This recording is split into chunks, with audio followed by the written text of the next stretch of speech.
یہ قصہ ہے ایک ایسے نوجوان کی شہادت کا جو کبھی مکہ کا شہزادہ تھا۔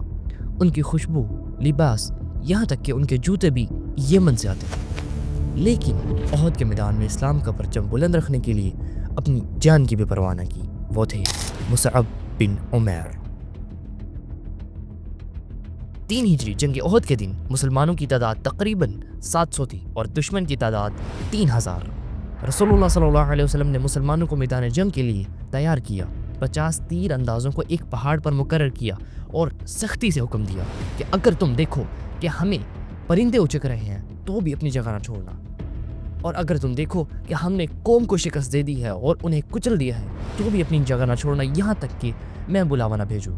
نبی صلی اللہ علیہ وسلم نے لشکر کو 3 حصوں میں تقسیم کر دیا، جس میں سے قبیلہ اوس کا پرچم اسید کو، قبیلہ خزرج کا پرچم حباب کو اور مہاجرین کا پرچم مصعب بن عمیر کو عطا فرمایا۔ جنگ کا آغاز ہوا اور ابتدا میں مسلمانوں کو کامیابی حاصل ہوئی۔ دشمن پیچھے ہٹنے لگا، مسلمانوں نے پیش قدمی کی۔ حضرت حمزہ رضی اللہ تعالی عنہ نے دشمن کی صفوں میں دہشت پھیلا دی۔ مسلمانوں کو فتح ہوتے ہوئے دیکھ کر کچھ تیر انداز جو پہاڑی پر مقرر تھے اپنی جگہ چھوڑ دی۔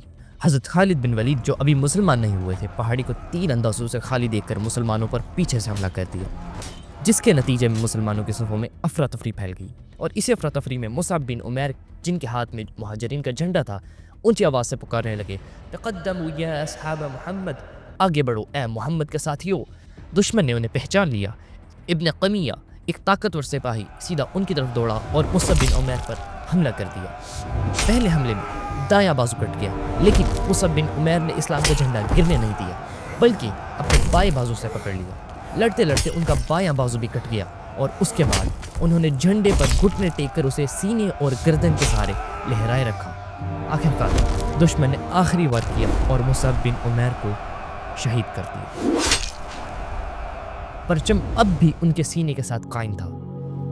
جنگ کے بعد جب صحابہ نے مصعب کو اٹھایا، ان کے جسم پر 70 سے زیادہ زخم تھے۔ مصعب کو دفن کرنے آئے، کفن لایا گیا، لیکن وہ اتنا چھوٹا تھا کہ اگر ان کا سر ڈھانپتے تو پاؤں کھل جاتے، اور اگر پاؤں ڈھانپتے تو سر کھل جاتا۔ رسول اللہ صلی اللہ علیہ وسلم نے فرمایا کہ سر ڈھانپ دو اور پاؤں پر گھاس ڈال دو۔